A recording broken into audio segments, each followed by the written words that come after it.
Hello everyone, Jai Swaminarayan.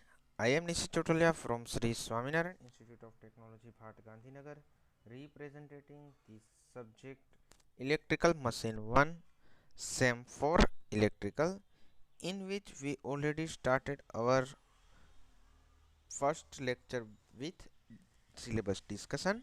Now our first unit is magnetic field and magnetic circuit. So let us start with our first unit, जो कि previously हमने यही चीज़ बताई थी कि हम नेक्स्ट यूनिट जो मैग्नेटिक सर्किट्स का स्टार्ट करेंगे. So let us start with the our unit as a magnetic circuits. So basically what do you mean by that magnetic circuits. तो पर्टिकुलरली जबकि आपकी कोई एक, हम जानते हैं कि भाई इलेक्ट्रिकल करंट कोई एक वायर या फिर कंडक्टर के अंदर से जब कैरी कर रहा है तो उसके अंदर मैग्नेटिक फील्ड क्रिएट होता है या फिर जनरेट होता है. कहाँ पे? उसकी सरफेसिस के ऊपर. अगर वो राउंड कंडक्टर है तो उसके राउंड शेप में ऐसे कंडक्ट होता है, या फिर अगर आपकी कोयल के फॉर्म में आप अगर उसे ले रहे हो तो उसके साइड में ऐसे करना, मतलब आपका फील्ड जनरेट हो रहा है. क्लियर? तो यहाँ पे मैग्नेटिक फील्ड जो है हम उसे कैसे विजुअलाइज कर सकते हैं कि उसको जो रिप्रेजेंट करेंगे तो उसकी मैग्नेटिक लाइन है जो जो कि आपकी लाइन से उसे हम मैग्नेटिक फ्लक्स कहेंगे, जो कि फ्लक्स लाइन भी उससे हम बोलते हैं अनदर टर्म्स में देखें तो. क्योंकि आपको कुछ बुक्स में आपको फ्लक्स लाइन का, आपको फ्लक्स लाइन या फिर फील्ड लाइन को आप वहाँ पे ऐसे रिप्रेजेंट किए करेंगे. सेम वे उसे हम सिंबल जो हम जानते हैं कि फाई से डिनोट करते हैं, flux is denoted by the flux phi, और उसकी डायरेक्शन कौन सी रहेगी, वो किस डायरेक्शन में जनरेट होगा या फिर फील्ड प्रोड्यूस होगा, तो वो राइट हैंड रूल से डिफाइन करेंगे. So what do you mean by that right hand rule, जो कि मोशन, फील्ड और करंट डायरेक्शन. क्लियर? तो हम ये भी जानते हैं कि आवर थंब इज अ, जो अगर हम बात करें कि राइट हैंड रूल क्या रिप्रेजेंट करता है, तो हमारा जो थंब है वो रहेगा motion. Same way first finger वो रहेगा आपका फ्लक्स और फ्लक्स डायरेक्शन, और सेकंड या फिर मिडल फिंगर जो रहेगा आपका करंट डायरेक्शन. क्लियर? तो करंट किस डायरेक्शन में जा रहा है और आपका जो भी कंडक्टर कैसे प्लेस किया है, तो उन दोनों के हिसाब से आपका मैग्नेटिक फील्ड लाइन या फिर फ्लक्स लाइन इनकमिंग है और आउटगोइंग है वो हम डिसाइड करते हैं, और उसे हम डॉट से या फिर क्रॉस से डिनोट करते हैं. तो ये हम शायद अपने बेसिक फंडामेंटल में आपने शायद ये चीज़ देखी है कि यहाँ पे एक आपको क्रॉस देखने को मिलता है या फिर वहाँ पे आपको डॉट देखने को मिलता है कि भाई ये डॉट क्या है या फिर क्रॉस क्या है. तो अगर इनकमिंग है तो, या फिर मतलब अंदर से जा रहे हैं तो यहाँ पे डॉट देखने को मिलेगा, और बाहर आ रही है तो क्रॉस से डिनोट करते हैं. ठीक है? तो ये बेसिक चीज़ आप ऑलरेडी जानते हैं, फिर भी मैं यहाँ पे आपको इसलिए रिपीट कर रहा हूँ कि आपको बेसिक फंडामेंटल आपके दिमाग में रहे कि हाँ भाई इसमें हमने ऐसी ऐसी चीज़ें, जो बेसिक कंटेंट है वो हम जानते हैं. जो यहाँ पे अगर मैं इसी डिस्कशन को आगे ले जाए तो हम मैं बताना चाहूँगा कि फेरेडे लॉ जो कि डिस्कवर हुआ था उस टाइम पे हमने, उसने क्या बताया था कि भाई करंट फ्लोइंग थ्रू दी कोयल और conductor is not only creates the field, मतलब कि वो सिर्फ एक फील्ड ही प्रोड्यूस नहीं कर रहा है, but it also create some EMF और पोटेंशियल और voltages across the coil which is proportional to the ratio of the change of the flux of that particular ion or a conductor. मतलब कि जब आप कोई एक कंडक्टर के अंदर से, जैसे कि ये हम बेसिक कंडक्टर की बात करें तो वहाँ पे इलेक्ट्रॉन के मूवमेंट की वजह से हम ये तो बताते हैं कि भाई करंट हो रहा है पास, मतलब कि यहाँ पे फ्लक्स पास हो रहा है. तो उसी हिसाब से वहाँ पे जो पोटेंशियल हो रहा है इलेक्ट्रिकल सर्किट में, तो मैग्नेटिक सर्किट्स में यहाँ पे भी एक पोटेंशियल जो देखने को मिलेगा, उस पोटेंशियल को हम क्या कहते हैं, जो एक प्रकार का फोर्स है, जैसे कि इलेक्ट्रिकल सर्किट में हम ईएमएफ कहते हैं. Clear? Electromotive force. Same way electrical circuit, यहाँ पे मैंने वही चीज़ बताई कि इलेक्ट्रिकल सर्किट में वो इलेक्ट्रोमोटिव फोर्स होता है. सेम वे मैग्नेटिक सर्किट्स में वो इलेक्ट्रोमैग्नेटिक इंडक्शन के लिए ये जो रूल है, जो यहाँ पे मैग्नेटोमोटिव फोर्स एमएमएफ प्रोड्यूस होता है. ठीक है? तो यहाँ पे आपको एमएमएफ देखने को मिल सकता है कि भाई इलेक्ट्रिकल सर्किट में ईएमएफ होता है और यहाँ पे आपको एमएमएफ होता है जनरेट. ठीक है?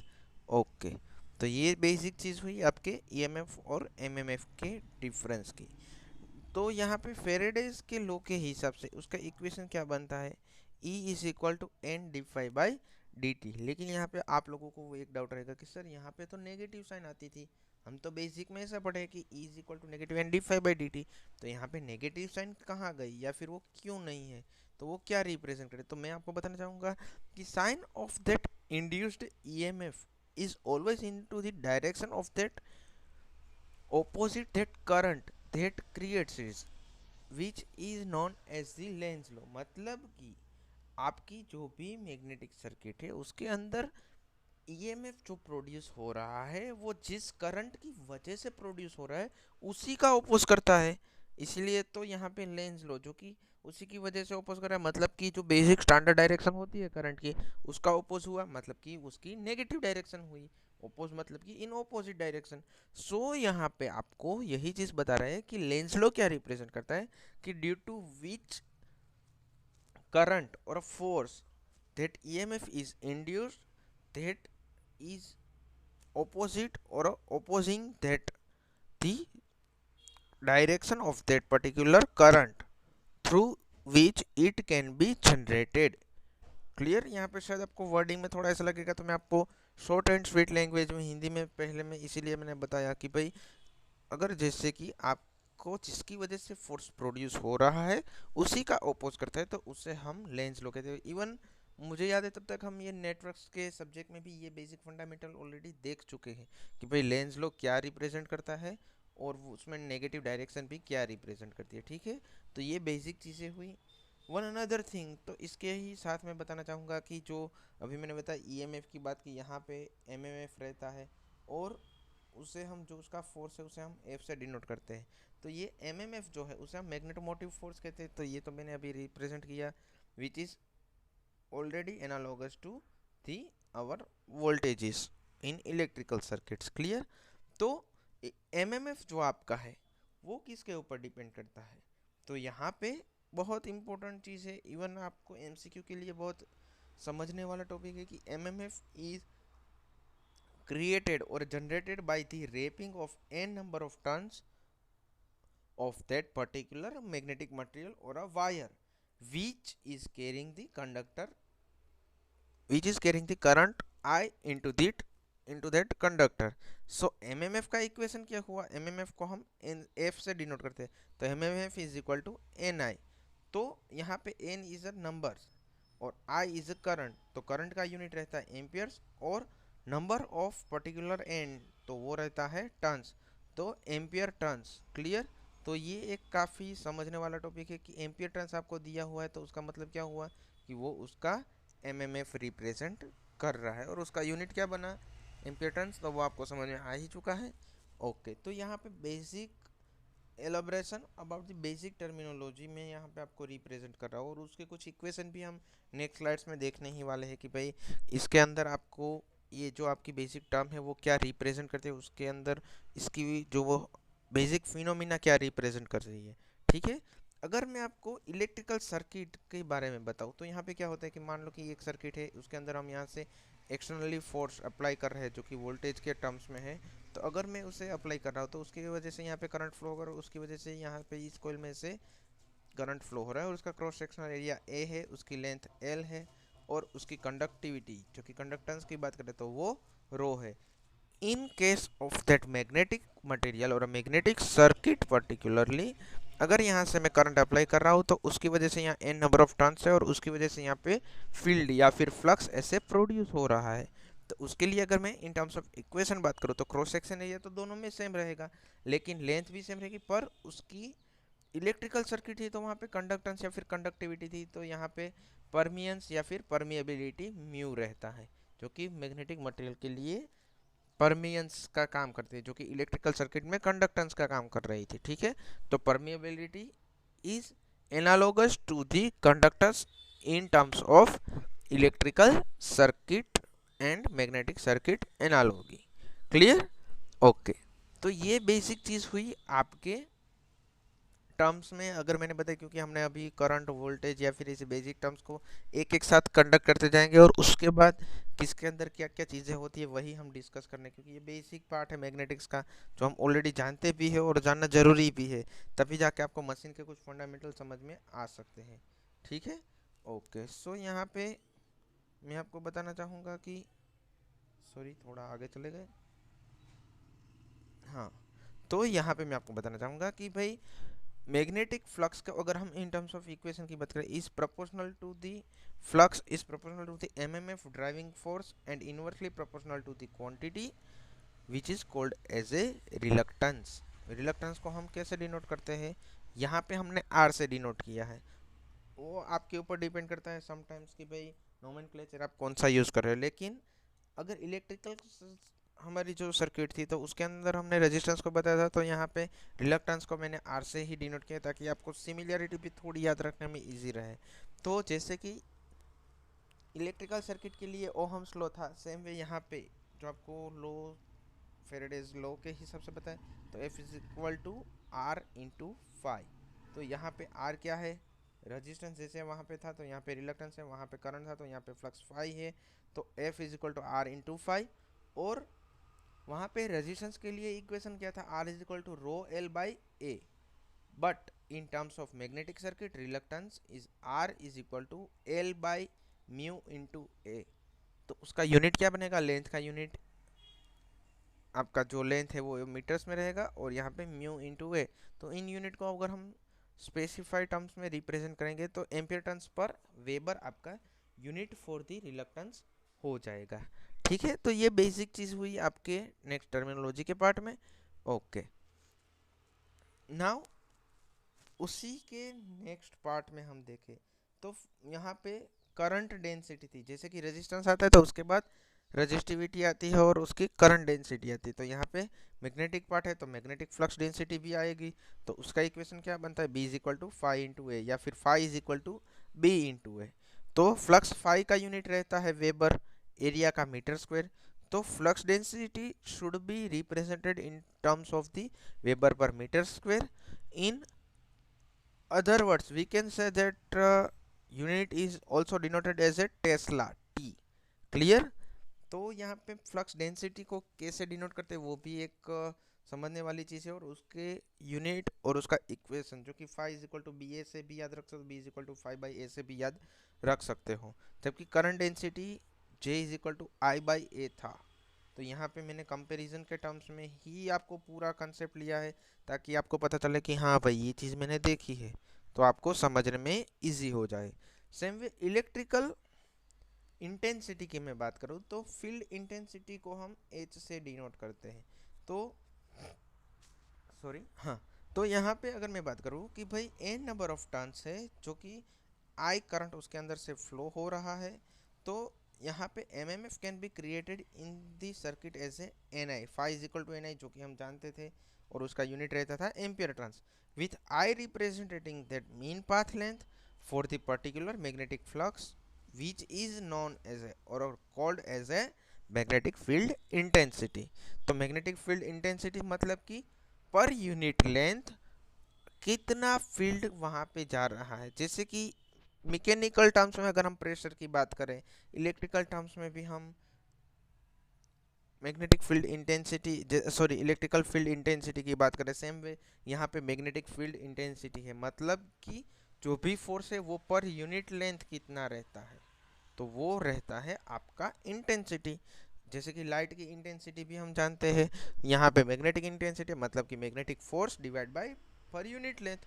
तो लेंथ का यूनिट रहेगा मीटर, और फोर्स जो कि हम मैग्नेटिक फोर्स की बात करें तो उसका यूनिट तो ऑलरेडी हम जानते हैं एम्पियर टर्न्स है। तो एम्पियर टर्न्स पर मीटर जो कि यूनिट रहेगा आपकी फील्ड इंटेंसिटी का, और उसका इक्वेशन क्या बनता है, B is equal to mu H या फिर म्यू जीरो एच भी ले सकते हैं। वहाँ पे म्यू और म्यू जीरो क्या है वो आप मुझे बता के कहेंगे, क्योंकि हम जानते हैं कि अगर मैं बेसिक आपको फिनोमिना या फिर बेसिक टर्म्स को स्टडी करने का आपको नहीं बोलूँगा तो आप लोग उसके अंदर कुछ एक्सरसाइज ही नहीं करेंगे। तो ये आज के लिए आपकी बेसिक एक्सरसाइज है कि what is the mu and mu zero. जो कि म्यू क्या है वो तो मैंने आपको बता ही दिया है, लेकिन म्यू ज़ीरो क्या है और म्यू क्या है, उन दोनों में क्या डिफरेंस रहता है, बस ये आपके लिए आज का टास्क रहता है, जो कि आपको नेक्स्ट लेक्चर से या फिर जब भी हमारे जो ये, क्योंकि ये चीज़ ऐसी है कि कुछ वाइवा क्वेश्चन में भी कहीं पे काम आ जाता है और बेसिक फंडामेंटल है तो आपके लिए समझना भी ज़रूरी बन जाता है। ठीक है, इसलिए मैं आपको ये थोड़ा आपको आपके खुद के सेल्फ असेसमेंट के लिए ये टास्क मैं आपको दे रहा हूँ। तो यहाँ पे बेसिक जो चीज़ें हमने इलेक्ट्रिकल और मैग्नेटिक सर्किट की हमने स्टडी की, अगर उसकी एनालॉजी के बारे में हम बात करें तो मैग्नेटिक इलेक्ट्रिकल सर्किट है और उसके यूनिट जो कि मैग्नेटिक सर्किट के पर्टिकुलर यूनिट क्या रहते हैं, तो उसका मैंने एनालॉजी क्या है और कैसे रिप्रेजेंट करते हैं वही मैंने बताया। जैसे कि इलेक्ट्रिकल सर्किट में वोल्टेजेस था, तो मैग्नेटिक सर्किट में फोर्स, मैग्नेटिक फोर्स एमएमएफ था, एमएमएफ जो कि मैग्नेटोमोटिव फोर्स। यहाँ पे ईएमएफ इलेक्ट्रोमोटिव, तो यहाँ पे मैग्नेटोमोटिव। यहाँ पे वी से डिनोट होता है, यहाँ पे एन आई से डिनोट होता है। एन आई मतलब number of turns into its current, मतलब कि एम्पियर टर्न्स। क्लियर। यहाँ पे करंट एम्पियर से था, तो यहाँ पे फ्लक्स फाई से था। इसका यूनिट रहेगा वेबर, जो कि हम डब्ल्यू बी से भी डिनोट कर सकते हैं, और पूरा लिखना है तो WEBER वेबर से भी लिख सकते हैं, मतलब कि ये शॉर्ट फॉर्म में है, ये फुल फॉर्म है उसका। सेम वे रेजिस्टेंस था, तो यहाँ पे रिलक्टेंस था। यहाँ पे हमने R से ही डिनोट किया है, तो वो आपको याद रखना है। और उसका यूनिट क्या बनता है पर यूनिट लेंथ, तो एम्पियर टर्न्स पर वेबर। क्लियर। सेम वे कंडक्टिविटी, कंडक्टिविटी मतलब कि 1/ρ, जो कि इनवर्स ऑफ दैट रेजिस्टिविटी, मतलब कि यहाँ पे परमिएबिलिटी बनेगा इनवर्स ऑफ दैट रिलक्टेंस। तो उसका यूनिट क्या रहेगा, weber per ampere turns into meter. Clear. Same way electrical circuit के अंदर था आपका करंट डेंसिटी, जो कि J से डिनोट हुआ था, जबकि यहाँ पे मैग्नेटिक फ्लक्स डेंसिटी जो B से डिनोट होता है। जो करंट डेंसिटी थी वो रहेगी I is equal to J into A, मतलब कि J is equal to I by A. तो यहाँ पे फ्लक्स डेंसिटी की जो बात करें तो B is equal to mu H, तो उसका यूनिट रहेगा weber per metre square. In other words we can also denote it by teslas. Clear. Okay. Same way electrical field को E से डिनोट कर रहे थे, सेम वे मैग्नेटिक फील्ड को या फिर फील्ड इंटेंसिटी को हम H से डिनोट करते हैं। तो उसका इक्वेशन भी हम जानते हैं, B is equal to mu zero H. तो यहाँ पे म्यू क्या है या फिर म्यू जीरो क्या है या फिर म्यू एच भी कह सकते हैं वैसे। तो यहाँ पे म्यू और म्यू जीरो का क्या डिफरेंस है वही आपको जस्टिफाई भी अपने हिसाब से करना है। और ये एनालॉजी का क्वेश्चन है, तो वो 3 मार्क क्वेश्चन काफ़ी इंपॉर्टेंट है। और सिंगल क्वेश्चन के टर्म्स में अगर हम बात करें, और सॉरी एक चीज़ पहले बता दूँ कि फील्ड इंटेंसिटी का यूनिट रहेगा ampere turns per meter. But अभी तक हमने जो डिस्कस किया उसको मैं एग्जाम ओरिएंटेड आपको डिस्कशन करूँ, तो यहाँ पे बेसिक इंडिविजुअल टर्म्स जो है, जैसे कि फर्स्ट टर्म आपकी कौन सी थी इलेक्ट्रिकल और मैग्नेटिक सर्किट के अंदर, तो उन दोनों का डिफरेंस आपको पता होना ज़रूरी है। और इंडिविजुअली 3 to 4 मार्क या फिर 7 मार्क का क्वेश्चन पूछ सकते कि भाई मैग्नेटिक सर्किट की ये सारी टर्म्स हमें रिप्रेजेंट करो। और वो जब हो जाता है तो उसके बाद उसके इक्वेशन और उसके यूनिट भी पूछ सकते हैं। अगर आपको MCQ बेस्ड एग्जाम रहती है तो इन शॉर्ट क्वेश्चन जो कि इक्वेशंस या फिर डेफिनेशन और उसके जो भी नोमेनक्लेचर है, एनालॉजी है और उसके यूनिट है, तो उसके ऊपर से काफ़ी MCQ बन सकते हैं, वो आप भी जानते हो। तो ये सारे एग्जाम ओरिएंटेड काफ़ी इंपॉर्टेंट टॉपिक है। इवन 3 to 4 मार्क क्वेश्चन ये भी जनरेट होता है कि इलेक्ट्रिकल और मैग्नेटिक सर्किट्स का एनालॉजी को जस्टिफाई करो, तो वो भी एक आपके लिए काफ़ी important topic as per the exam point of view बन जाता है। तो शायद आज के लेक्चर के लिए इतना काफ़ी है, और नेक्स्ट पार्ट जो हमारा रहेगा तो वो इन दोनों की कंपैरिजन को ही हम आगे ले जाएंगे और हम बेसिक डिस्कशन करेंगे। तो शायद आपको इसमें भी कोई डाउट नहीं होगा, अगर है तो आप मुझे पूछ सकते हैं। Till then have a nice day, thank you, जय हिंद, जय भारत, जय स्वामीनारायण।